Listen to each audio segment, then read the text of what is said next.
Assalamualaikum warahmatullahi wabarakatuh. Bismillahirrahmanirrahim. Alhamdulillahirabbil alamin. Wa bihi nasta'inu ala umuri dunya waddin. Shalatu wassalamu ala asyrafil anbiya'i wal mursalin sayyidina Muhammadin wa ala alihi wa sahbihi ajma'in. Rabbi shrah li sadri wa yassir li amri wa hlul 'uqdatam min lisani yafqahu qawli amma ba'd. Teman-teman mahasiswa program Pasca Sarjana kelas Magister Pendidikan Islam, Manajemen Pendidikan Islam kelas A semester 2. Hari ini kita bertemu di pertemuan kedua pada mata kuliah studi kebijakan pendidikan. Di judulnya tidak ada kata Islamnya ya. Jadi studi kebijakan pendidikan. Nah, saya akan lebih banyak diskusi untuk hari ini dan saya minta Anda yang memberikan tanggapan setelah saya menyampaikan pointer-pointer yang terkait dengan pertemuan yang kedua ini. Jadi eh, saya paparan tidak terlalu lama, nanti akan diisi oleh Anda diskusi. Diskusinya diskusi individual ya, silahkan menanggapi.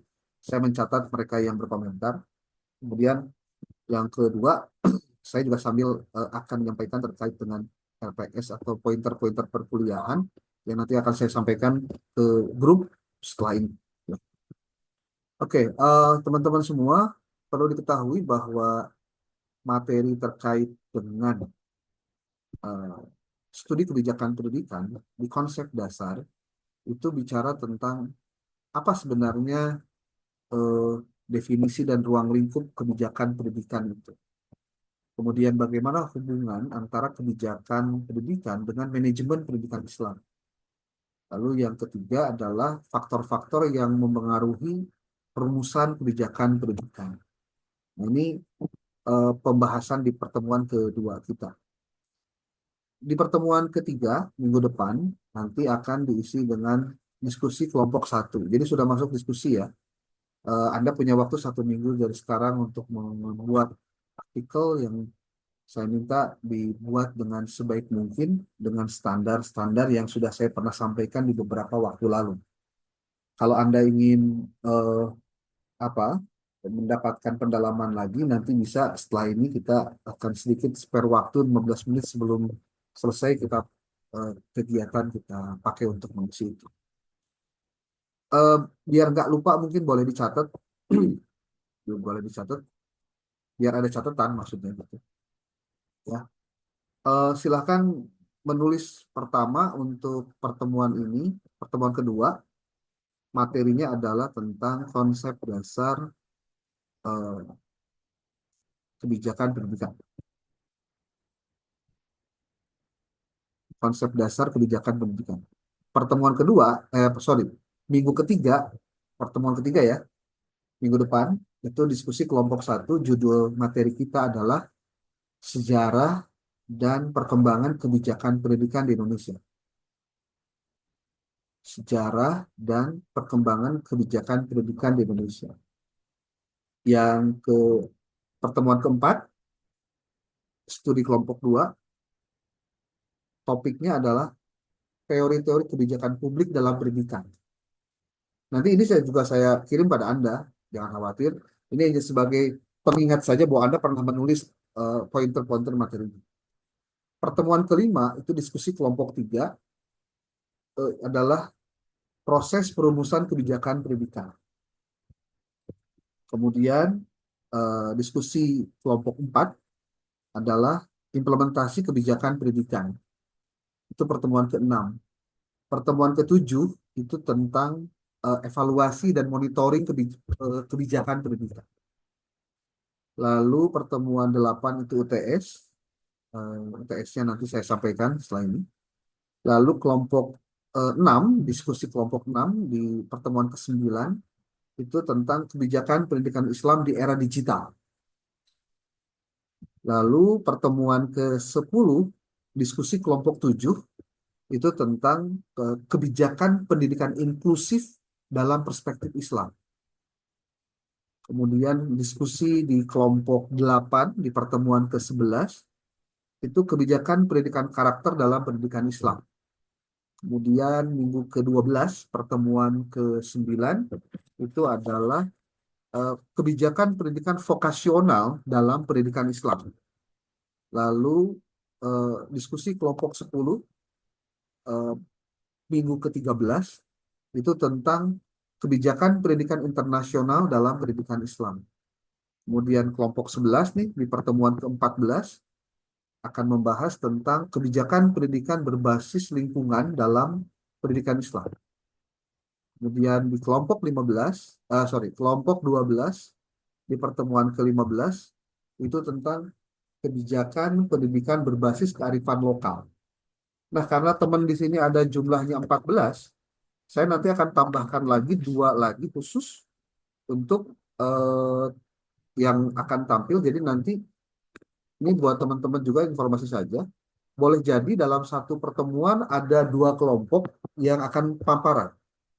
Jadi kita akan mempercepat waktu untuk paparan ataupun juga untuk melakukan diskusi dan nanti paparannya bisa dalam satu pertemuan itu dua kelompok atau dua orang, ya. Itu saya baru menuliskan untuk 12 orang. Nah, ada dua lagi saya belum cantumkan, nanti saya akan kirimkan pada PJ Pak Syifaur Rahim untuk nanti Anda sampaikan kepada kawan-kawan lain. Saya sudah buatkan per pointernya apa saja yang harus dibahas sehingga nanti memudahkan Anda ketika akan membreakdown itu menjadi paparan-paparan diskusi.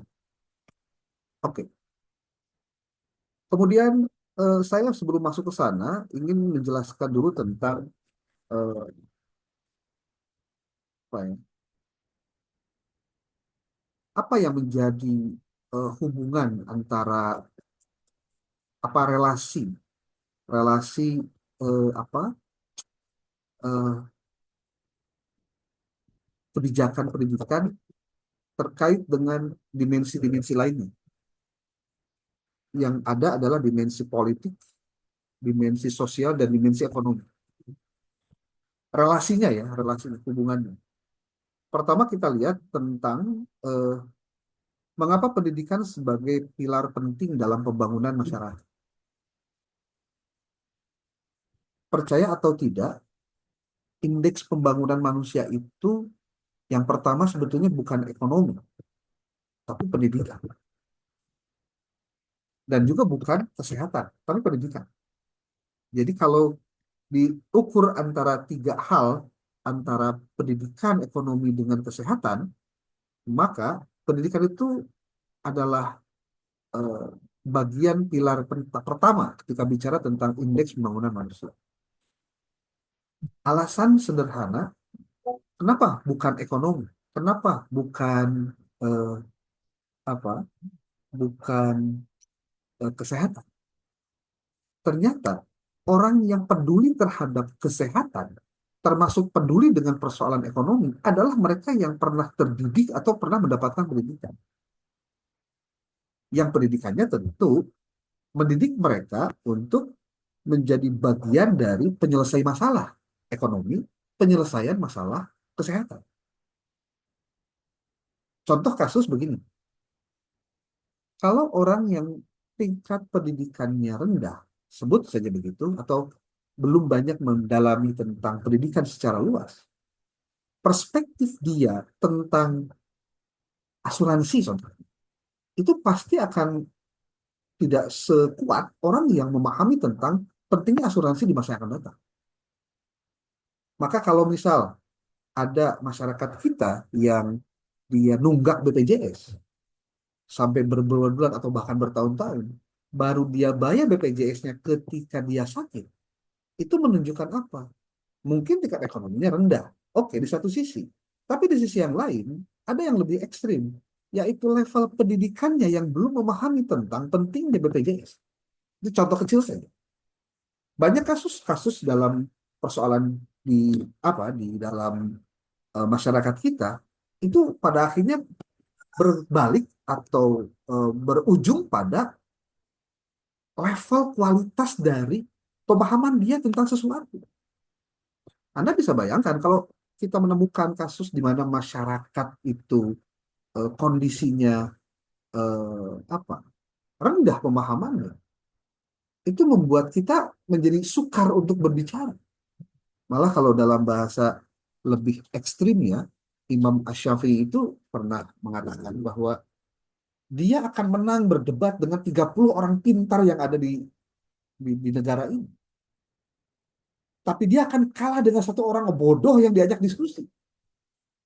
Karena orang bodoh tidak bisa diajakkan diskusi. Ya. Ngerinya sampai ke arah sana. Malah kalau saya boleh sedikit berkelakar gitu ya, ini kelakar aja gitu. Buat mereka eh, yang tersinggung, mohon maaf ya, saya harus harus disclaimer dulu dari awal.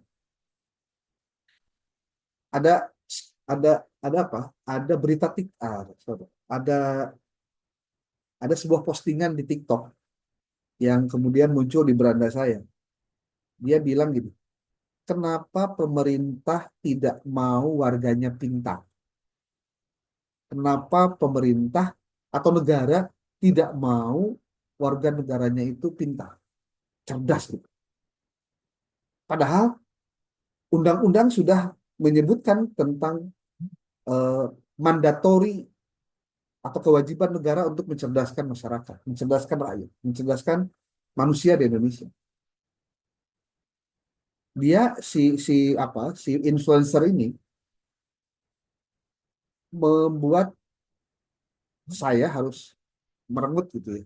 Oh ternyata eh, ada orang yang kepikiran begitu. Dan ternyata pemikiran begitu itu sudah lama, sejak zaman Tan Malaka. Nah ini dia mengutip sebuah kutipan dari bukunya Tan Malaka yang dia bilang bahwa Inggris dalam sejarahnya itu memberikan pendidikan yang baik kepada orang India sehingga banyak orang India yang terdidik sehingga kaum kelas menengah orang India itu pada akhirnya menjadi musuh-musuh orang Inggris itu sendiri. Jadi bahasa sederhana Tan Malaka ingin mengatakan bahwa itulah sebabnya kenapa negara tidak mau membuat warganya menjadi pintar karena memang apa tidak berharap juga kita memiliki warga kalau menurut dalam perspektif pemerintah atau penguasa menjadi orang yang justru malah menjadi musuh. Musuh siapa? Musuh negara. Maka saya tidak begitu heran kalau kemudian di beberapa waktu lalu dalam proses perenungan ternyata level masyarakat kita pendidikannya memang masih rendah. Bagaimana mungkin dalam sebuah apa ya kontestasi pilkada contohnya orang masih butuh uang 50.000 dengan eh, menggadaikan keyakinan memilih untuk siapa hanya karena pilihan di caleg ataupun di pilkada, dia pilih orang yang memberikan uang.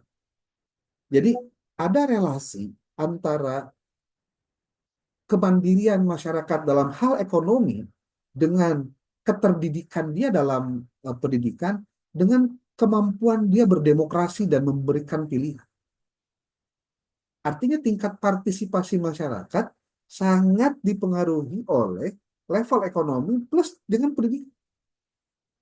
Kalau itu kemudian kita pahami bahwa eh, ada apa ya jariah dosa yang besar kalau sebagai orang yang punya kewenangan justru tidak melaksanakan fungsi-fungsi yang seharusnya dilakukan sebagai pemerintah yaitu bagaimana pendidikan di warga masyarakatnya itu bisa naik.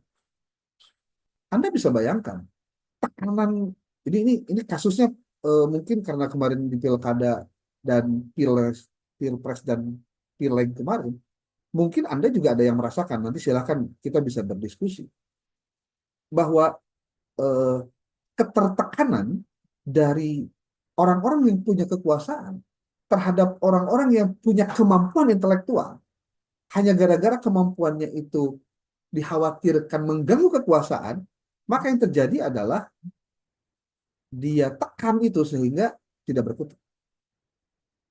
Tidak berkutik.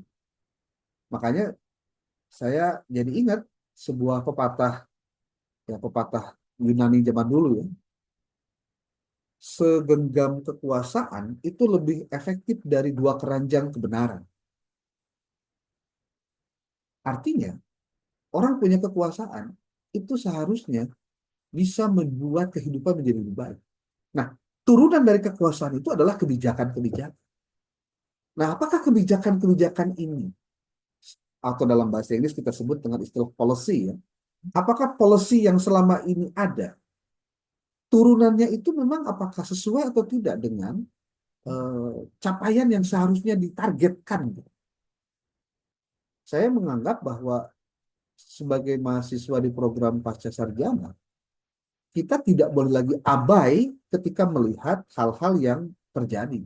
Maka sebagai seorang yang terdidik, saya sangat berharap Anda semua itu menjadi orang-orang yang memiliki kemampuan untuk menyampaikan apa yang seharusnya dilakukan. Oleh siapa? Oleh siapapun itu. Baik oleh pemerintah, baik oleh masyarakat lain, ataupun siapapun. Sebagai penyuara kebenaran. Karena Anda memang terlatih, terdidik untuk menjadi orang-orang yang harus kritis dengan hal itu. Jadi Anda bisa bayangkan, kita akan ditipu oleh orang-orang yang kuliah di luar negeri, tapi ujung-ujungnya, kalau kasus yang sekarang nih ya, ngoplos apa katanya? Ngoplos Pertalite jadi Pertamax. Ya yang gituan mah tuh nggak usah kuliah luar negeri lah. Berarti kan ini persoalannya ada di mana? Di attitude, di manner gitu loh. Jadi pendidikan yang tinggi pun itu ternyata tidak berimbas kepada kemampuan dia peka terhadap kebutuhan masyarakat ketika dia jadi pemimpin. Saya berdoa, mudah-mudahan kalaupun Anda diberikan kekuasaan suatu saat, ya jadilah penguasa yang bisa memberikan kebaikan dan kesejahteraan bersama. Walaupun kita melihat hal yang begitu kayaknya absurd terjadi di zaman sekarang. Saya jadi kebawa-bawa emosi ya ketika eh, saya coba telaah itu si Ben Sukatani itu, si Novi itu ya. Ada skripsinya tuh bisa dicek tuh. Gila. Padahal dia jurusan PGMI. PGMI itu guru madrasah ibtidaiyah. Pendidikannya guru madrasah ibtidaiyah. Tapi style musiknya style musik punk gitu. Anda lihat lirik-liriknya, dan saya bilang ini anak segini, dia menyuarakan apa yang menjadi keresahan dia.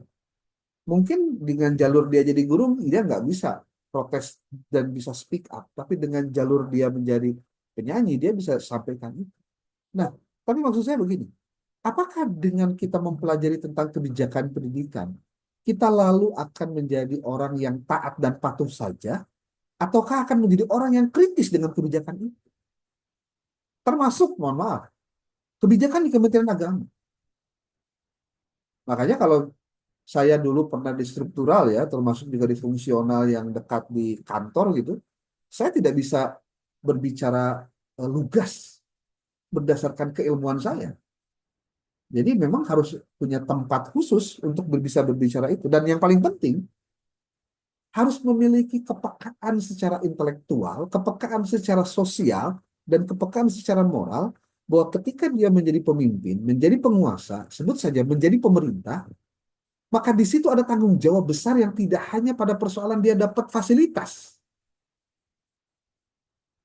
Kalau orang hanya sebatas dapat fasilitas, maka di situ orang sudah berhenti untuk berpikir bagaimana masyarakat itu harusnya berkembang. Maka ketika berbicara tadi pendidikan ekonomi dengan kesehatan sebagai bagian dari indeks pembangunan manusia, maka hakikatnya pendidikan itu tidak berdiri sendiri. Dia saling berkait dengan faktor lainnya. Seperti tadi, ada faktor politik, ada faktor ekonomi, ada faktor sosial. Nah, tinggal pertanyaannya bagaimana relevansi topik ini dengan konteks kebijakan pendidikan modern. Karena kebijakan pendidikan di saat ini tentu akan berbeda dengan zaman lalu. Zaman Soekarno pas waktu awal kemerdekaan, awal Soeharto ketika sudah mulai dalam proses pembangunan, di awal reformasi zaman siapa Habibie, masuk ke Gus Dur, masuk Megawati, masuk periodisasinya SBY, kemudian terakhir 10 tahun terakhir kemarin adalah Joko Widodo, dan sekarang Prabowo Subianto. Kalau kita mau tarik rentangnya itu berdasarkan pola kepemimpinan, pertanyaan besarnya adalah bagaimana kebijakan pendidikan di tiap pemerintahan itu memiliki apa ya sebutnya keberpihakan terhadap pendidikan apakah tinggi atau tidak. Apakah dengan dipecahnya Kementerian Pendidikan nasional, apa pendidikan dan kebudayaan yang kemudian menjadi pendidikan dasar menengah, pendidikan tinggi dan ristek, kemudian pendidikan, sorry, Menteri Kebudayaan, itu sudah menyelesaikan persoalan. Karena ini bicaranya apa? Mereka sendiri akan mengeksekusi terkait dengan kebijakan-kebijakan itu. Nah, maka yang harus kemudian dikembangkan adalah bagaimana tingkat partisipasi para cendekiawan yang hari ini sedang kuliah seperti Anda di S2 ini terkait dengan kebijakan-kebijakan yang ada di lembaga kita, di negara kita. Nah, ini juga saya ingin mendapatkan ya Anda berkomentar saja apakah di bagaimana kira-kira perspektif Anda atau harapan Anda ketika melihat sekarang, sekarang ya, misalnya sekarang apakah Anda punya optimisme bahwa memang pendidikan ini akan menjadi bagian yang menjadi solusi terhadap kehidupan kita dengan adanya kebijakan-kebijakan pendidikan sekarang? Saya boleh sebut beberapa poin kebijakan pendidikan. Kita itu sebetulnya rancu ya kalau bicara pendidikan itu. Ada pendidikan yang tingkatnya pusat, ada kebijakan tingkatnya provinsi, ada tingkat kebijakannya itu daerah, kabupaten kota. Karena kebijakan, sorry, karena pendidikan termasuk ranah yang diotonomikan, maka Anda bisa lihat bagaimana proses persoalan pendidikan itu. Walaupun pada akhirnya tidak bisa otonomi juga. Kasus contoh ketika ada kebijakan tentang eh, zonasi. Zonasi yang ngasih kebijakannya pusat waktu zaman Muhadjir Effendi. Lanjutkan oleh siapa? Nadiem Makarim. Tapi persoalannya tidak selesai di situ. Di tingkat Anda bisa lihat SMA, SMK itu dikelolanya oleh siapa? Oleh provinsi. Ada dinas pendidikan provinsi. SD, SMP, SMA, SD, SMP, TK itu dikelolanya oleh pemerintah kota kabupaten. Itu yang dinas pendidikan atau yang pendidikan. Sekarang bicara Kementerian Agama. Kementerian Agama karena agamanya sendiri bukan termasuk yang diotonomikan, maka Kementerian Agama termasuk yang vertikal. Tapi Anda lihat bagaimana kasus seperti apa Rodotul Atfal, Madrasah Ibtidaiyah, Madrasah Sanawiyah, Madrasah Aliyah, yang dia ada di tingkat kabupaten, kota, bahkan ada di tingkat provinsi, karena pembacaannya itu adalah pusat miliknya Kemenag, padahal masyarakat yang apa, menyekolahkan budak lah gitu bahasa apa ya, menyekolahkan anak itu adalah warga kabupaten kota, warga provinsi tersebut. Ternyata tingkat penghargaan dan partisipasinya juga tidak begitu besar. Maksudnya eh, karena ini pendidikannya pendidikan agama. Bapak Ibu yang mungkin tidak bergelut dengan dunia pendidikan madrasah mungkin tidak akan begitu memahami itu. Tapi Bapak Ibu yang bergelut dengan pendidikan madrasah, Anda akan menemukan betapa banyak diskriminasi, kalau bahasa diskriminasi ya, termasuk dalam hal kebijakan-kebijakan. Bapak Ibu tahu kan kasus di Jawa Barat Gubernur Deddy Mulyadi ramai sebelum dia jadi gubernur, sebelum dilantik, dia pernah menyampaikan tentang kebijakan dia jangan sampai ada study tour lah atau apapun. Kemudian kejadian studi tour juga hari pertama dia dilantik, hari itu juga kepala SMA 6 Depok itu langsung dipecat. Apa dampaknya ketika bicara ijazah gratis apa kasihin aja ke masyarakat itu mah budak contohnya. Untuk kasus SMA SMK terserah lah, itu ada dana-dana lain. Tapi untuk di madrasah ceritanya tidak begitu, Pak. Anda boleh nanti melakukan wawancara lah dengan para kepala sekolah negeri ketika mendengar kebijakan itu. Jawabannya paling begini kata eh, kan katanya Madrasah Aliyah itu mendapatkan dana BPMU kan. Sehingga BPMU itu buat bayar apa? Bayar proses anak-anak sekolah. Pada akhirnya jadi rancu.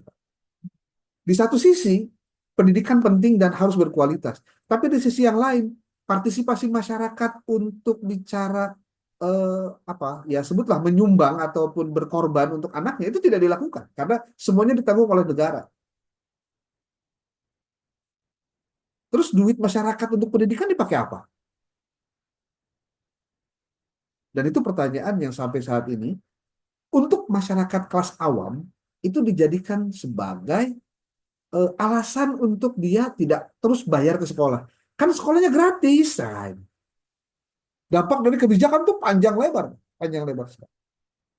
Oke, hmm, mungkin sebelum apa ya sebutnya melebar kemana-mana, saya ingin semua yang hadir di kelas saya ini untuk bisa, kok ini 17 orang ya, nambah apa gimana nih? Ada dua ini, dua apa? Dua device. Dua Saya device, pakai Pak. 2 device, Pak. Oke. Oke, saya ingin Anda berkomentar tentang hal ini karena ini masih dasar-dasar, masih konsep dasar, dan ini mungkin brainstorming kita sebelum masuk pada materi-materi yang mungkin lebih berat lagi, karena nanti akan lebih banyak menganalisis tentang contoh bagaimana cara melakukan studi kebijakan, bagaimana cara mengkritik kebijakan, bagaimana cara memberikan masukan terhadap kebijakan. Itu adalah salah satu PR yang harus kita kerjakan di semester kita di mata kuliah. Oke, mungkin ada yang mau memulai, boleh. Atau saya serahkan dulu ke Kosmanya nih, ke PJ-nya nih. Kang siapa? Pak Sifaur Rahim. Nanti Pak Sifaur Rahim yang ngedeteksi orang-orangnya siapa. Anda boleh mau ngambil insight dari mana, terserah. Saya menunggu itu. Tiap orang minimal, enggak, maksimal 2 menit berbicara ya. Yuk, silakan. Ya boleh pada teman-teman untuk memulai diskusi ini, siapa yang ingin memantik awal lah gitu. Nampaknya TL sudah resen ya gitu. Ya. Boleh silahkan berbicara TL. Ya, terima kasih Pak U, terima kasih juga Bapak. Tadi kan berbicara soal dengan IPM ya Pak ya. Itu Ya. menarik sekali, apalagi pada hari ini tuh masih hangat nih, masih hangat. Saya orang Bandung Barat dan belakangan kecewa gitu ya Pak ya dengan pemimpin yang terpilih di Bandung Barat karena pemimpin yang terpilih melalui proses pemilu yang kiranya curang gitu Pak. Tapi kita juga tidak bisa ngeklaim itu curang ya karena di lapangan tuh si pemimpinnya ini Pak JJ ini katanya tim sesnya ini membagi-bagikan uang ya 50.000 gitu. Nah, saya menyimak podcastnya Pak Anies sama Bang Panji Pragiwaksono di Skakmat. Ya, di sana tuh dibahas nih sama Pak Anies soal dengan katanya orang dengan pendidikan yang rendah katanya cenderung kesulitan untuk memenuhi kebutuhan dasarnya dalam dalam artian memenuhi kebutuhan pokok gitu ya, makan dan sebagainya. Nah, maka dari itu mereka itu cenderung nggak peduli gitu ya dengan visi misi pemimpinnya itu seperti apa gitu. Sedangkan kebijakan pendidikan ini sendiri sangat bergantung, sangat berpengaruh besar terpengaruh besar oleh kebijakan politiknya. Nah, kebijakan politik ini kan terjadinya apa ya rezim-rezim ini gitu ya kan itu tuh dari demokrasi berarti kan dari masyarakat itu sendiri. Tuh. Nah, sedangkan hari ini gimana bisa kebijakan politik yang berkualitas mempengaruhi pendidikan yang berkualitas sedangkan di bawahnya aja masyarakat itu dia tidak apa ya dia belum mampu gitu belum mampu mengakses pendidikan yang tinggi sehingga mudah digiring gitu. Nah, masyarakat sekarang itu cenderung percaya dengan informasi yang viral ketimbang benar gitu. Jadi viral dulu baru benar mah nomor sekian kayak gitu. Nah, maka dari itu saya sendiri Pak mau ditanggapi ya agaknya khawatir gitu dengan kebijakan pendidikan yang terjadi karena pada hari ini kita lihat sama-sama ke ganti kurikulum gitu. Sedangkan kan pada akhirnya kalau kurikulum itu harus dipertimbangkan dengan kebutuhan masyarakat, dengan kompetensi menterinya itu sendiri gitu. Nah, kembali lagi gitu ini efek domino. Yang pertamanya kan dari masyarakat, terus pelaku-pelaku politik dan penguasa gitu. Nah, itu teh berputar gitu-gitu aja. Maka dari itu saya itu tidak yakin bahwa kebijakan pendidikan di Indonesia ini bisa bisa berkualitas karena kebijakan-kebijakan yang ada ya dipengaruhi oleh faktor-faktor politik yang orang-orangnya pun mungkin bukannya seuzon mungkin memuat kepentingan-kepentingan sendiri gitu, bukan memuat kepentingan untuk mencerdaskan kehidupan bangsa seperti apa yang diamanatkan oleh Undang-Undang Dasar 1945. Itu mungkin Oke, oke. Pak Rohim, lanjut. Ah ya Pak, Ya, terima kasih Teh Elvia. Mungkin secara singkat yang dipaparkan oleh Teh Elvia itu adalah ketidakpercayaan masyarakat Indonesia. Contohnya seperti TL itu nggak percaya gitu terhadap pemerintah ya gitu TL atas kebijakan pendidikan yang diberlakukan terhadap masyarakat gitu. ya karena pemilunya pun gitu berangkat daripada pemilih-pemilihnya punten ya orang-orang yang cuma butuh 50.000 terus milih kayak gitu kan. Jadi kan khawatir gitu ya, Uriah ya nggak? Benar, benar. Itu saya juga setuju. Ibaratnya ya berputar-putar di situ aja. Masyarakatnya tidak peduli dengan pendidikan, tidak peduli dengan pemimpinnya. Mereka hanya mengharapkan bagaimana bisa mendapatkan uang. Begitu juga dengan para petingginya lah gitu. Pemimpinnya juga memanfaatkan hal tersebut supaya mereka cuma bisa pakai uang. Akhirnya kita bisa dipilih mungkin seperti itu. Nah, bagaimana teman-teman sedikit pemantik dari THL ketidaksetujuan dari THL via gini. Saya sudah melihat Teh Siti ya. Bagaimana Teh Siti? Apakah ada pertanyaan lain atau mungkin menanggapi dari perkataan Teh L? Ya, menanggapi sedikit ya, sambil tadi mungkin menjawab pertanyaan Bapak, apakah masih optimis dengan kebijakan pendidikan sekarang? Kalau kita lihat ada 8 misi di kinerja Kabinet Merah Putih itu ada namanya Astacita kan ya namanya. Ada 8 misi yang dia jadi prioritas gitu ya. Dan pendidikan itu pembangunan sumber daya manusia itu ada di nomor 4 gitu ya. Sedangkan nomor satunya ada memperkokoh ideologi, terus keduanya baru pertahanan, ketiganya baru lapangan kerja. Nah, sedangkan SDM-nya sendiri pendidikan, kesehatan, teknologi, sains teknologi itu di nomor 4 gitu. Jadi kalau ditanya apakah optimis, rada rada nggak yakin gitu, lebih kecenderung ke pesimis gitu justru apakah pendidikan jadi prioritas utama gitu dalam kabinet yang sekarang gitu. Termasuk tadi yang Teh Elvia ceritakan gitu ya bahwa sangat dipengaruhi oleh kebijakan-kebijakan politik gitu ya, pengaruh-pengaruh politik gitu. Jadi saya termasuk yang agak pesimis gitu ya dengan kabinet yang sekarang tentang kebijakan-kebijakan pendidikan yang akan dikeluarkan. Cuman ada sedikit optimisnya karena Menteri Kemendikbudrismen yang sekarang mungkin adalah orang yang asalnya dari pendidikan gitu, berbeda dengan kabinet sebelumnya yang ya mungkin eh, dasarnya orang bisnis gitu. hmm, Jadi ada sedikit rasa optimis gitu, berharap bahwa beliau memang paham gitu tentang studi kependidikan, studi kebijakan dalam pendidikan. Itu aja sih. Terima kasih. ya. Max? Baik, bagaimana Bapak? Terima kasih Tesino atas tanggapan yang diberikan dan ya sebenarnya lebih besar pesimis dan mencoba untuk sedikit optimis gitu ya Teh. Karena insya Allah orang yang ada di pendidikan sekarang, maksudnya Kementerian Pendidikan sekarang memang benar berada di jalur pendidikan seperti itu. Terlepas dari kebijakan mungkin yang terjadi gitu ya, yang akan dilakukan, apakah sesuai dengan pendidikan itu tersendiri. Mungkin Bapak ada sampaian gitu. Yang lain aja dulu, silakan.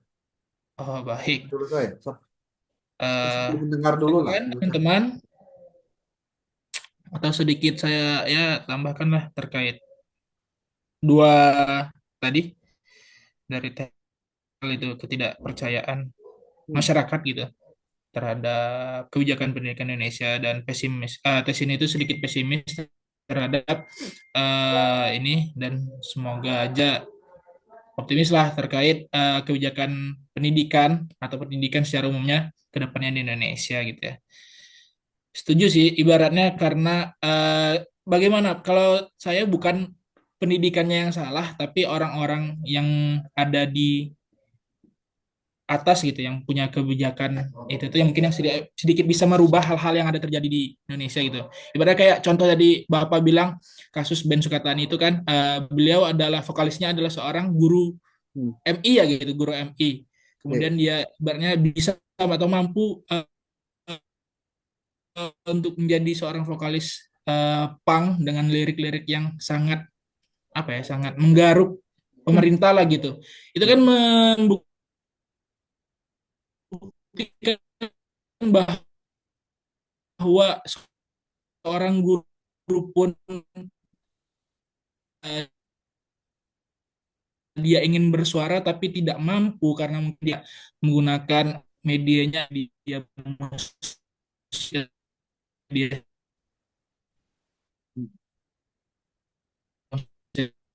tersebut di situ suara mungkin seperti itu, atau dari teman-teman yang lain ingin menanggapi lagi. Kang Sopyan biasanya ini sangat menggugah apa ya, menggugah menggugah kepribadian Kang Sopyan untuk mengkritik hal-hal yang sangat tidak masuk di akal dari kebijakan pemerintah. Silahkan Yang teman-teman. lain dulu aja. Oh, yang lain dulu aja, mungkin Kang Sopyan ingin ini ya, ingin setidaknya meluruskan hal-hal yang terjadi nanti di akhir itu. Ini yang lain, apakah ada gitu ingin menanggapi terkait Ya, problem silakan. di Indonesia? Izin Kang Faud, Silahkan, Sarah, boleh. mungkin ini Pak, saya tuh kepikiran tentang program yang makanan bergizi itu ya Pak, Hmm. yang tadinya itu tujuannya untuk meningkatkan kualitas pendidikan gitu ya.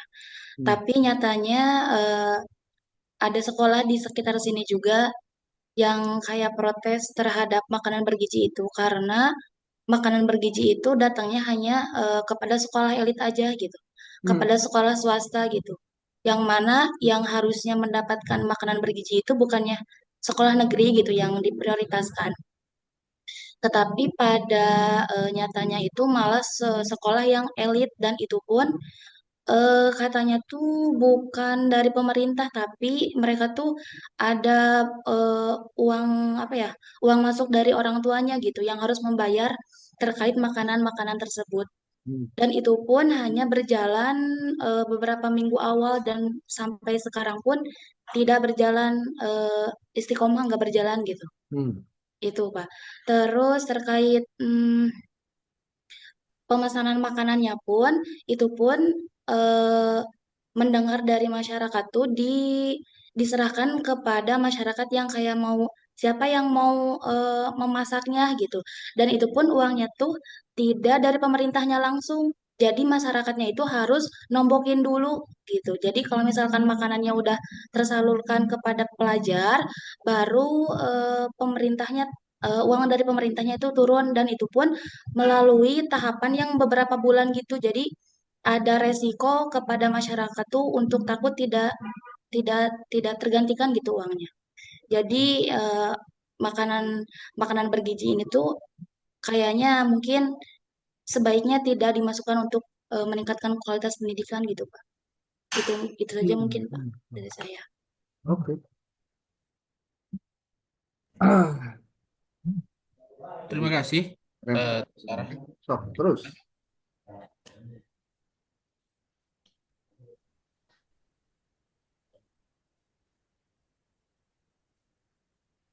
Teh Shilpi itu udah mau. Oke, baik, terima kasih. Sebelumnya untuk menanggapi terlebih dahulu ya yang terkait tadi dari Bapak ya terkait optimisme pendidikan menjadi solusi adanya kebijakan pendidikan. Menurut saya gitu ya, ya cukup optimis tentang kebijakan pendidikan itu, tapi dengan catatan harus dibuat dengan cermat, kemudian di apa namanya diimplementasikan dengan konsisten gitu atau dengan baik, kemudian bisa didukung oleh semua pihak dan juga bisa beradaptasi gitu ya terhadap perkembangan zaman ya terkait tadi argumentasi optimisme pendidikan menjadi solusi tentang kebijakan pendidikan, adanya kebijakan pendidikan. Kemudian ada juga yang saya ingin tanyakan terkait apakah kebijakan pendidikan itu seharusnya lebih berorientasi kepada pasar kerja atau tetap mempertahankan pendidikan sebagai sarana pengembangan intelektual karakter gitu. Jadi apakah lebih mengutamakan intelektual dan karakter siswa ataukah lebih dominan kepada pasar kerja yang Itu gitu. Makasih. Siapa yang mau jawab tuh? Pertanyaannya bagus. Yuk, Silahkan teman-teman yang ingin menjawab pertanyaan yang Bapak bilang bagus nih.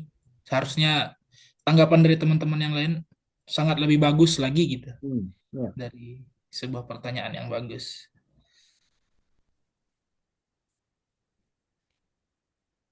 Oke. Ini masa nggak ada nih? Masih malu-malu, Pak. Udah semester 2 malu-malu. Yuk, oh.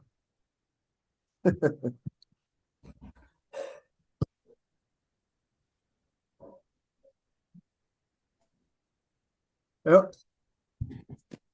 Yuk, duduk. Ayo dong, masa S2 begini? Kang Lah ditunjuk, ditunjuk.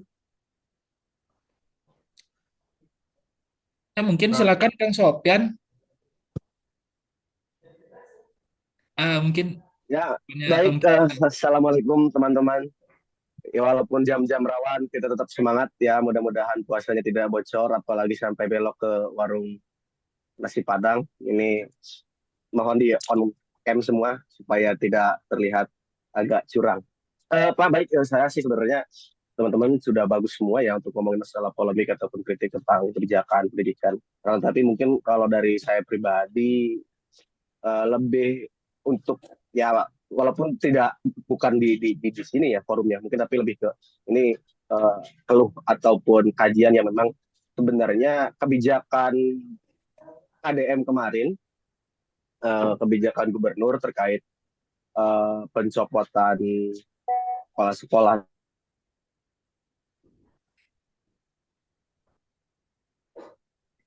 di SMA Depok lalu larangan study tour dan kebijakan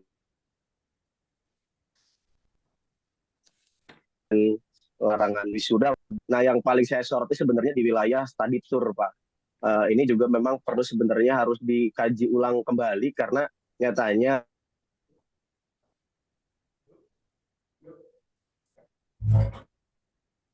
pembelajaran saya hanya pada di benar saja. Tadi itu juga berupaya kan bagus juga untuk wawasan kerawanan. Kedua juga ada ya tidak supaya tidak matinya pariwisata di Jawa Barat memang ratanya banyak sekali.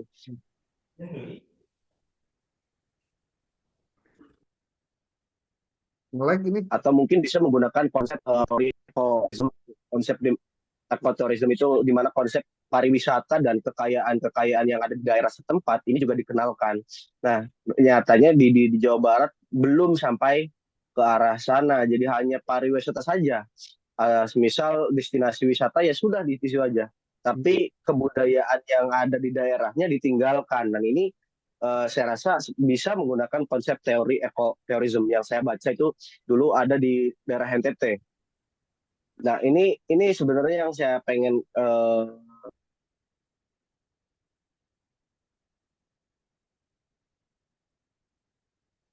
kaji ulang kebijakan. Jadi ada hal yang memang perlu untuk dikaji ulang oleh atau ditinjau ulang oleh Ranur ini, Pak. Itu saja. Dilanjut ke Kang Isan tadi udah WA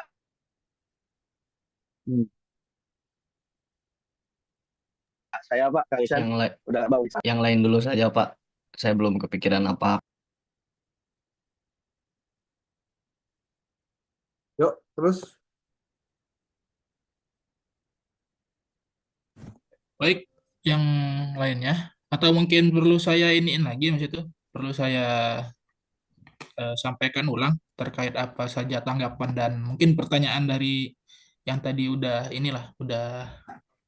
berbicara gitu. Mungkin dari tes ini dari TL pertama itu intinya adalah mungkin ini ya ketidakpercayaan masyarakat atas kebijakan pendidikan di Indonesia itu karena apa ya lingkaran setan lah.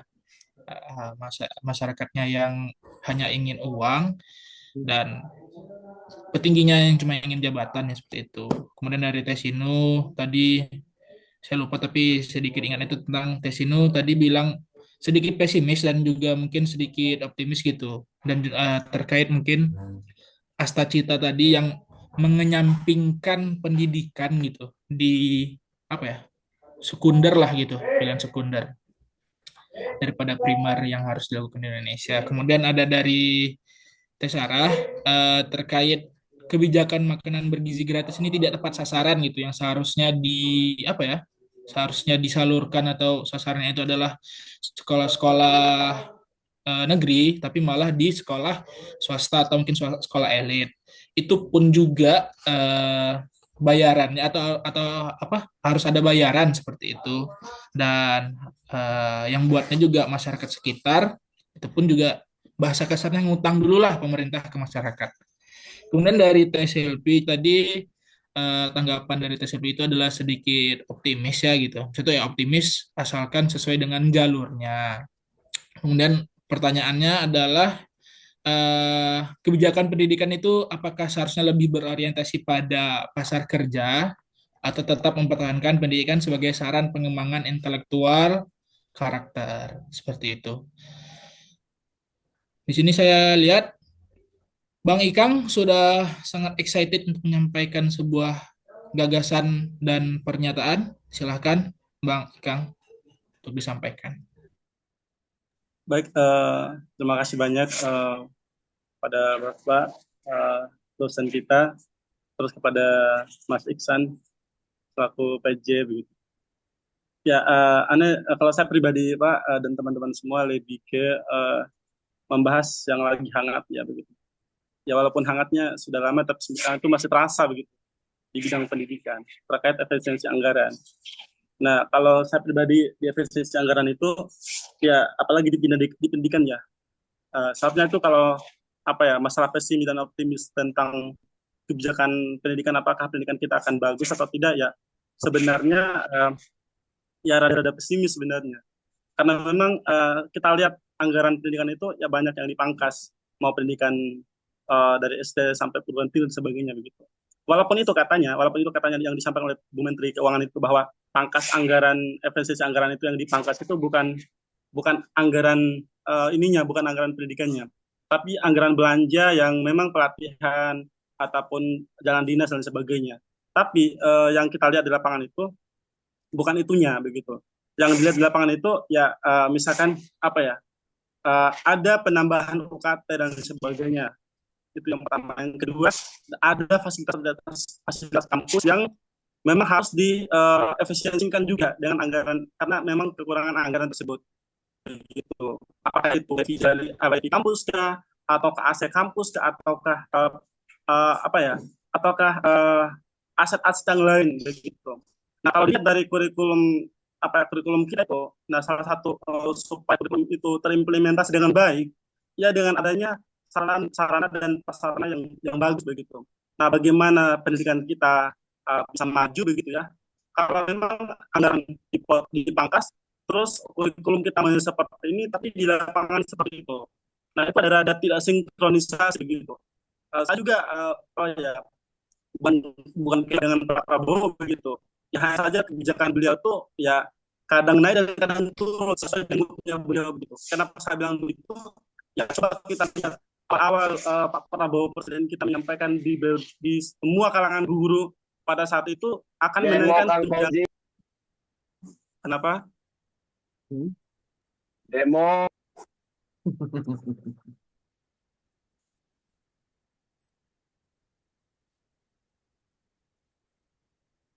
Kenapa, Pak Ur? Bapak silakan lanjut aja Bang Ikang. Iya, karena apa ya, tidak sinkron dengan apa yang disampaikan awal sampai yang disampaikan beberapa hari dan sebagainya begitu. Nah, kalau kita lihat itu di saat Pak Prabowo menyampaikan bahwa nanti akan dinaikkan tunjangan gaji guru yang profesi P3, PPG dan sebagainya, SK PPG tersebut. Nah, pada nyatanya itu ya banyak guru-guru yang menentang hal itu begitu. Nah, ya problemnya tentang pendidikan di Indonesia itu ya sampai sekarang, apalagi di era sekarang, walaupun begitu kan yang disampaikan tes ini itu, walaupun yang yang apa yang di menteri-menteri yang berkompeten dan sebagainya, kalau memang atasan tidak memikirkan seperti itu beda begitu. Beda keinginan apa yang diinginkan oleh menteri-menteri yang memang berkompeten di bidang itu. Satu tadi kan bidang pendidikan itu dari SMP sampai perguruan tinggi begitu. Nah, kalau saya rasa sih ya menteri itu sudah bagus sekarang, menteri sekarang. Tapi dengan apa ya? Dengan kebijakan pemerintah pusat yang memang memiliki kebijakan tinggi begitu. Itu rada-rada pesimis saya Pak dengan akan bagus pendidikan ke depan begitu. Apalagi sekarang kan sudah banyak isu Indonesia gelap, terus kabur aja dulu dan sebagainya. Ya, ya itulah kondisi kita saat ini begitu. Padahal kalau saya lihat ya Pak ya, kalau saya lihat generasi kita sekarang itu masih banyak yang unggul terhadap di bidang-bidangnya begitu. Tapi kadang pemerintah juga tidak mau tahu tentang apa, tidak mau tahu dengan generasinya, ya ya begitu begitu ya, seperti itu kurang lebih. Mungkin itu yang bisa saya tanggapi terkait efisiensi anggaran itu dan banyak hal begitu. Baik, terima kasih Bang Ikan pemaparannya walaupun lebih dari 2 menit ya, nggak apa-apa. Intinya dari Bang Ikan tadi nyampaikan yang saya tangkap adalah penyesuaian anggaran pendidikan gitu, yang seharusnya tidak dipotong atau mungkin ya itu harus disesuaikan lah mana yang harus dilakukan gitu. Contoh misalnya anggaran pendidikannya sekian tapi dipakainya lebih banyak malah buat acara pergi jalan-jalan para menteri yang seharusnya bisa dipakai buat penambahan fasilitas pendidikan mungkin seperti itu. Dan Bang Ikang sedikit tidak optimis terhadap kebijakan pendidikan yang ada di Indonesia karena terkait masalah yang baru-baru ini aja terjadi Indonesia terkait hashtag Indonesia gelap atau kabur aja dulu.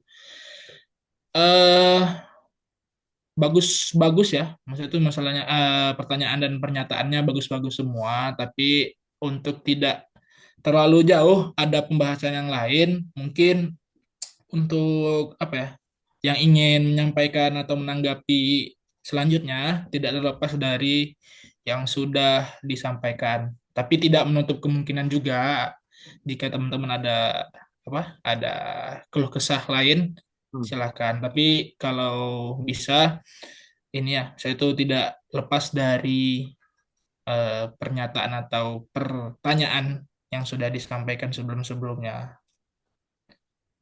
Mungkin Bang Nabil tadi sangat excited katanya gitu, tapi masih di jalan ya. Ada, tapi Oh, sudah ada, Alhamdulillah. Mungkin bisa disampaikan atau ada yang perlu ditanyakan dahulu Bang Nabil terkait pertanyaan dari yang sebelumnya ingin menanggapi.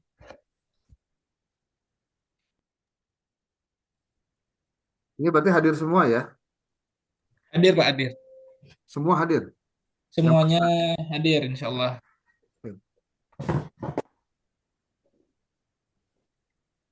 silakan.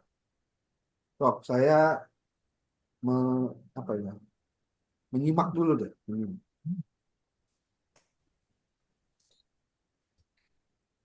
Nggak ada suaranya Bang Nabil. Apa? Nggak pakai. Ya, mohon maaf. Saya menyimak Pak dari tadi. Ya, alhamdulillah dari Kang Faur juga ulasan-ulasan yang disampaikan oleh teman-teman. Kadang timbul pertanyaan. Saya nggak tahu ya sistem kebijakan di kita itu. Ketika seorang menteri membuat sebuah kebijakan, apakah ditinjau ulang oleh presiden? Seperti masalah pendidikan gitu ya. Kalau pemimpin sebelumnya kita maklum lah, ketika menteri membuat kebijakan, presiden pasti jawabannya yo saya enggak tahu, jangan tanya saya gitu kan. Tapi apakah untuk pemimpin saat ini apakah menteri itu harus mengajukan sebuah proposal kegiatan yang kemudian itu baru disetujui oleh presiden gitu? Saya nggak paham. Karena memang lagi-lagi kalau memang sistemnya seperti itu, ya memang presiden yang sentral untuk kebijakan tersebut gitu. Artinya dari situ kita paham pemimpin itu mengedepankan kebijakan dalam pendidikan atau tidak. Itu pertanyaan saya sih, kenapa bisa ada entah miskomunikasi atau nggak mau tahu contoh dari pemimpin sebelumnya itu. Jadi saya kadang kurang paham. Kemudian yang tanggapan Teh Silvi, ya menarik juga, tapi belum ada yang membahas ya. Saya juga pengen tahu gitu, arah kebijakan pemerintah itu kemana. Tapi memang kalau kita lihat pasti ya di dua hal tersebut. Karena tidak mungkin kita bahasanya melatih, memproduksi tenaga-tenaga kerja yang sesuai dengan pasar kalau tidak kita buat bibit-bibit yang melatih mereka itu. Artinya memang dua hal itu, ke pasar ya, yang dalam pasar kerja ya, dalam intelektual dan karakter juga iya gitu. Artinya dua-dua halnya penting. Tapi saya nggak tahu model kebijakannya itu seperti apa gitu. Dan kalau memang ada perbedaan, apakah di situ juga ada kebijakan? Wallahu alam, saya nggak bisa menanggapi lebih jauh. Jadi intinya dua hal itu memang perlu. Jadi yang ke arah pasar ya, untuk pengembangan intelektual juga tetap ada gitu. Itu aja, saya jadi mau kemana-mana. Tapi saya penasaran memang dengan studi kebijakan ini. Mudah-mudahan banyak tercerahkan oleh Pak Mul. Dari mukaddimah saya sudah dengarkan. Ya kita mulai kritis Pak. Mudah-mudahan kritis kita bisa tersampaikan ke pemerintah. Terima kasih Kang Faur. Ya, Sama-sama Bang Nabil. Masya Allah. Tanggapannya dan juga pernyataannya itu terkait kenapa bisa ada miskomunikasi ya gitu, atau ketidakmautawan lah bisa dikatakan, antara pemimpin satu yang sekarang atau mungkin yang sebelumnya ya, seperti itu. Dan juga tanggapan dengan terkait pertanyaan dari Teh Selfie gitu. Kang Pak Boleh Teh Dianing. Kalau saya yang pertama itu mau menanggapi punya Teh Silpi ya sebenarnya gitu kan. Mending kita meningkatkan ilmu pengetahuan atau yang sesuai dengan pasar kerja. Sebenarnya kan di Indonesia itu ada sekolah menengah kejuruan yang memang dia itu kan penekatannya lebih ke manpower planning gitu ya, menyiapkan untuk pasar kerja gitu. Jadi setelah lulus walaupun belum ada kesempatan untuk kuliah gitu bisa langsung menjadi terserapnya tenaga kerja.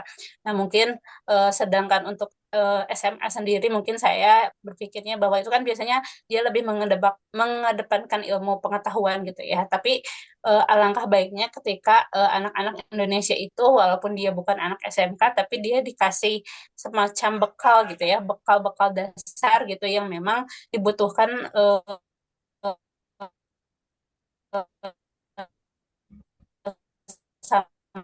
sama tenaga kerja saat ini, seperti contohnya udah lancar banget pakai komputer sehingga ketika anak SMA ini pun tidak punya kesempatan untuk kuliah gitu, dia hanya punya teori saja gitu, tapi dia tetap bisa terserap oleh lapangan kerja mungkin seperti itu. Jadi misalnya mah untuk sekolah kejuruan pasti udah jelas gitu ya.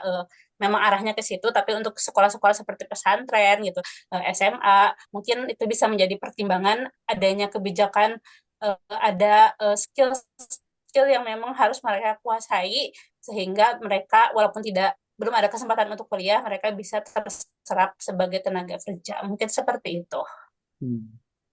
Oke. Terima kasih Teh Dianing. Ya benar ya. Ya, terima kasih Pak. Saya jadi ingat perkataan ini Wamen Prof Stella ya, itu Stella Christie. Kalau nggak salah beliau mengatakan bahwa seharusnya akademisi itu, maksudnya ya kita sebagai mahasiswa itu tujuan akhir kita itu bukan sebagai orang yang bekerja, tapi sebagai orang yang menemukan atau mengapakan gagasan atau penemuan-penemuan terbaru gitu. Itu jadi apa ya? Masuklah seperti yang ditanyakan oleh Teh Selvi tadi.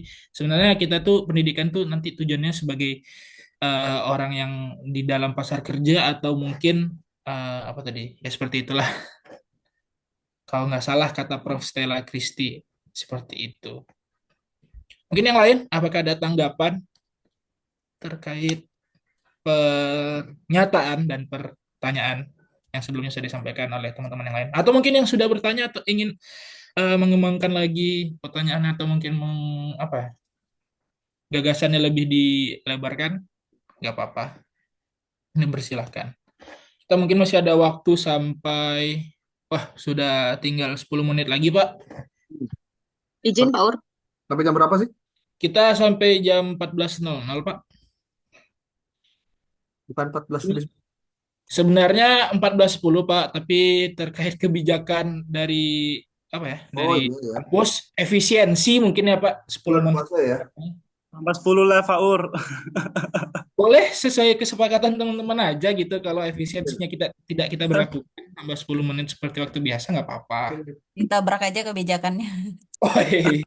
Ini kita closing dulu aja ya. Maksudnya terakhir nih. Eh, ini kan belum pada banyak ngomong semua nih ya. Saya pikir bukan berarti tidak punya pendapat. Cuma mungkin masih mikir-mikir pendapatnya menyinggung atau tidak gitu. Atau pendapatnya itu benar apa enggak gitu. Betul, Pak. Prinsipnya begini. Selama yang Anda bicarakan adalah apa yang Anda resahkan, maka sesuatu itu insya Allah benar. Kenapa saya bilang resah? Kalau resah itu kan mulainya dari hati. Kadang-kadang ketika berbicara persoalan kebijakan, kita sudah ngomongin masalahnya dengan ada kepentingan. Apalagi kalau kepentingan politik gitu. Ada tadi siapa? Bu Elvia ya di KBB ya persoalannya tidak sesederhana itu Bu. Artinya gini, eh, artinya gini ya. Ketika kita berbicara itu kalau ada yang tersinggung, biasanya itu karena ada keberpihakan secara kepentingan. Biasanya ya, saya bilang begitu biasanya. Apakah dia saudaranya kah, atau tim pendukungnya kah, atau memang dia mendapatkan alokasi APBD untuk dirinya gitu. Biasanya orang yang udah makan duit APBD nggak bisa banyak ngomong gitu. Ya. Kenapa? Karena ya saya kan dapat bantuan gitu. Kalau udah dapat bantuan berhenti. Gitu. Nih, kalau buat saya ini juga pesan buat Anda semua. Hidup itu paling nikmat, apa yang dinikmati dari hidup itu kemerdekaan. Kenapa kita merdeka? Karena kita punya kemandirian, punya independensi. Kenapa kita punya independensi? Karena kita punya kemampuan menghasilkan dan kita bisa strike dengan diri kita. Orang-orang yang tidak bisa berdiri dengan kakinya sendiri, dia masih bersender pada orang lain, bersender pada ya sebutlah pemerintah, cukong atau siapapun itu, maka dia tidak akan pernah bicara kebenaran. Yang lahir adalah kebanyakan orang-orang dengan tingkat opportunity yang tinggi. Jadi orangnya oportunis akhirnya. Jadi kalau misal Anda mendengar, kenapa ya ada orang yang tidak kritis? Karena dia diposisikan untuk tidak kritis. Itu bisa begitu. Atau yang kedua, kenapa ya dia nggak kritis? Mungkin karena dia melihat kalau saya kritis ternyata akan membuat gaduh dan seterusnya. Padahal yang harus ingat adalah orang kenapa dia tidak bisa berbicara secara benar terkait kebijakan, terkait yang lain. Salah satunya adalah ketidakmampuan dia hidup mandiri dengan kakinya sendiri untuk memenuhi kebutuhannya sendiri. Saya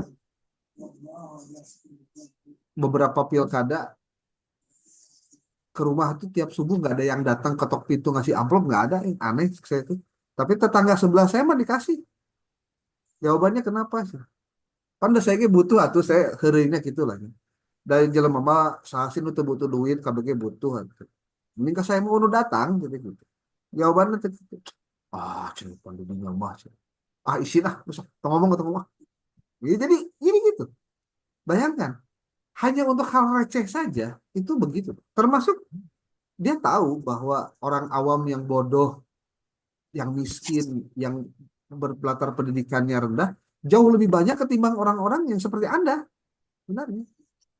Jadi ya ngapain diam gitu kalau misalkan Anda mau bercerita ini adalah sebuah perjuangan, ya ngomong aja. Karena kebijakan itu harus dikritisi, Pak. Kenapa harus dikritisi? Tidak ada 100% kebijakan itu mulus, tidak ada. Hati-hati ya, tidak ada. Kebijakan itu selalu ada bicaranya menyinggung perasaan orang, ada yang orang tidak senang, ada.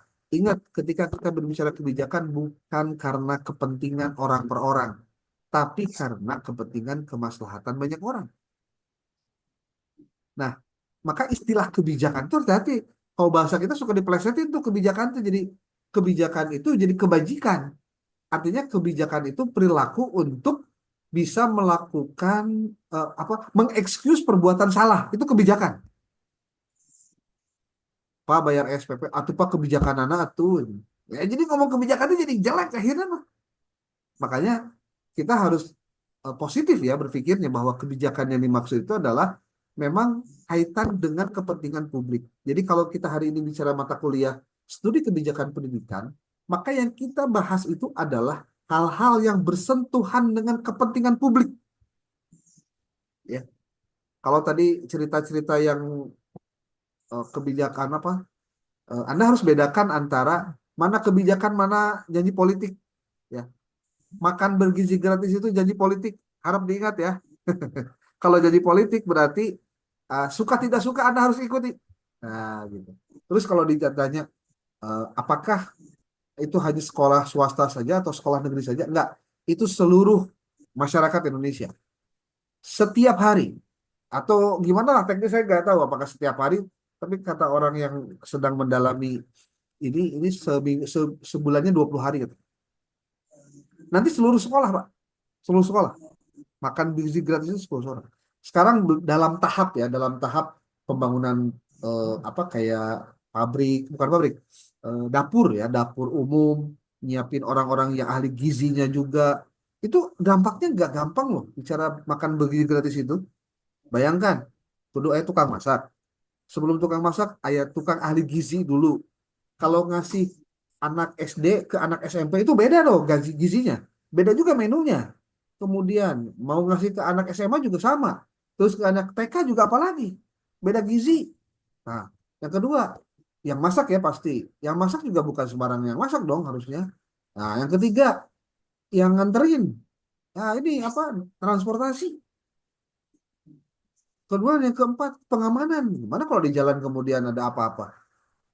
Itu kalau bicara nilai nominal satu porsinya 15.000, itu buat apa? Nasinya aja katanya buat nasinya 10.000. Itu 5.000 buat apa? Ya buat 5.000 buat bagi-bagi untuk ke apa? Untuk keamanan, untuk tempat tinggal. Yang masak kan apa? Ya nggak pulang pergi, pasti ada yang standby di situ. Kecuali ya orang dekat. Itu sebetulnya dampak dari sebuah janji politik. Nah, makanya kalau Anda mau cerdas dalam melakukan studi tentang kebijakan ini, oke, coba lihat. Karena janji politik itu jadi kebijakan, hati-hati. Nah, sekarang Anda semua kan ada di tempatnya masing-masing nih. Ada yang di Kabupaten Bandung, di Bandung Barat, ada di Kota Bandung. Semuanya kan pemimpin baru tuh, termasuk bupati gubernur baru atau ada di wilayah kota lain lah ya. Eh, Sekarang mah bukan lagi ngomongin masalah curang atau tidak curang kalau buat saya. Sudah terpilih masalahnya mah. Sudah dilantik, udah lah, beres lah.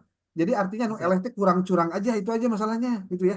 Jadi anu menang curang, anu eleh kurang curang. Itu aja ya, simple. Jadi jangan terlalu baper. Kenapa saya bilang begitu? Karena KBG yang menang. Cuma si eta memakai duit nasa eutik, anu menang mah duitnya lebih gede. Itu aja sebenarnya mah. Dawan itu pakai duit tapi oke. Jadi kalau ada kemudian pasangan calon yang protes bahwa si pasangan calon itu bagi-bagi duit, kita dibalikin. Emang hari mana itu bagi-bagi duit gitu? Saruha we doyot, kami pakai duit gitu. Makanya di politik mah kan targetnya kekuasaan. Persoalan caranya bener, halal, haram itu lain urusan, nu penting menang gitu. Anda harus paham dulu ke situ karena apa? Begitu banyak orang untuk menduduki kekuasaan itu. Karena dengan kekuasaan itu orang bisa melakukan banyak hal. Cuma kalau kemudian sudah melakukannya dengan cara yang kurang, ya nggak benar, hasilnya pun nggak benar, nantinya pun kesananya pun juga ya nggak bakalan jauh lah gitu-gitu kayak. Makanya yang perlu dilakukan adalah bagaimana kita mengawal, mengadvokasi, memberikan pagar-pagar. Jadi pagar itu yang disimpan di lautnya. Pagar itu harusnya disimpan di tempat yang benar supaya orang tidak masuk coupling kita yang bukan masuk couplingnya. Kenapa ini harus saya sampaikan? Kalau Anda sudah S2 tapi kalah apa ya? Tetapi Anda malah menikmati, saya mau S2 mah kayaknya nggak tenang deh, nggak zona nyaman. Nah, ini masalahnya. Masalah. Justru Anda ketika sudah S2 itu ada tanggung jawab sosial, ada tanggung jawab moral, ada tanggung jawab intelektual, di mana Anda harus punya kontribusi untuk masyarakat sekitar. Kalau tidak bisa berkontribusi langsung, minimal pemikiran Anda memberikan kontribusi. Kalaupun tidak memberikan kontribusi langsung, Anda menginspirasi. Nah, itu sama juga. Jadi jangan tidak melakukan apa-apa karena bicara yang ginian mah kan orang yang udah ngomong banyak gitu. Saya mah udahlah nggak usah ngomong. Ya nggak begitu juga. Suara Anda itu menentukan siapapun Anda. Gitu. Oke. Pak Syifaur Rahim, sekarang sudah pukul 14 lebih 2 menit. Karena Anda bilang tadi efisiensi sampai dengan pukul 14.00. Pertanyaan Bu Silvi terkait apakah lulusan itu harus sesuai dengan pangsa pasar ataukah dengan harus punya karakter kembali ke normatifnya. Namanya menuntut ilmu itu kan harusnya memang menuntut ilmu, Pak. Bukan berarti ilmunya salah terus dituntut, bukan ya. Ini salah kaprah oke. Menuntut ilmu itu maksudnya mencari ilmu, mendalami ilmu. Ya. Artinya di situ prinsipnya begini. Bagaimana ketika dia menuntut ilmu, ilmunya bisa membuat dia bisa bertahan hidup, Pak. Nah, kita mah suka mengidentikan gimana caranya hidup itu sekolah sama dengan ijazah. Itu aja masalahnya. Kuliah sama dengan ijazah. Kalau nggak ijazah berarti saya nggak bisa kerja. Saya nggak bisa dapat uang. Saya nggak bisa hidup. Padahal yang paling penting dalam menuntut ilmu, dalam belajar itu adalah Anda memiliki pengetahuan, pengalaman, kecakapan, keilmuan yang Anda di situ bisa, tanda petik ya, menjual itu semua bisa menjadi sesuatu yang bisa bertahan hidup. Sebetulnya bukan bicara pekerjaannya apa kalau buat saya, Pak. Sekarang itu bicaranya, kamu bisa menghasilkan apa dengan apa yang kamu punya. Kalau kamu nggak bisa menghasilkan apapun, ya berarti kamu dibayar murah atau kamu sama sekali nggak dibayar. Oke, Pak Syifaur Rahim, itu saja dulu untuk pertemuan hari ini. Nanti sore saya kirim ya ininya RPS dan tugas-tugasnya. Mudah-mudahan nanti ingatkan saya kalau saya belum terkirim hari ini ya. Oke. Baik. Depan sudah mulai paparan, minggu depan sudah mulai diskusi, dan minggu depan Anda semua sudah selesai tugasnya. Jadi saya kasih waktu untuk pengerjaan artikelnya itu sampai dengan minggu depan. Jadi minggu depan itu terkumpul semua, Pak. Ya. Termasuk PPT-nya juga disiapkan. Jadi nanti kalau misal tampil 2 kelompok sudah tidak harus, saya mah belum beres, Pak. Jangan ada lagi cerita begitu. Jadi semuanya harus beres di minggu depan. Begitu. Ya. Oh ya Pak, untuk minggu depan masuknya berarti di hari Rabu aja gitu ya Pak? Hari Rabu aja lah. Ya. Oke. Mudah-mudahan teman-teman selalu sehat ya. Jangan sampai sakit, apalagi bulan puasa. Ya. Amin. Terima kasih Pak. Itu saja. Terima kasih. Assalamualaikum warahmatullahi wabarakatuh. Waalaikumsalam. Waalaikumsalam warahmatullahi wabarakatuh.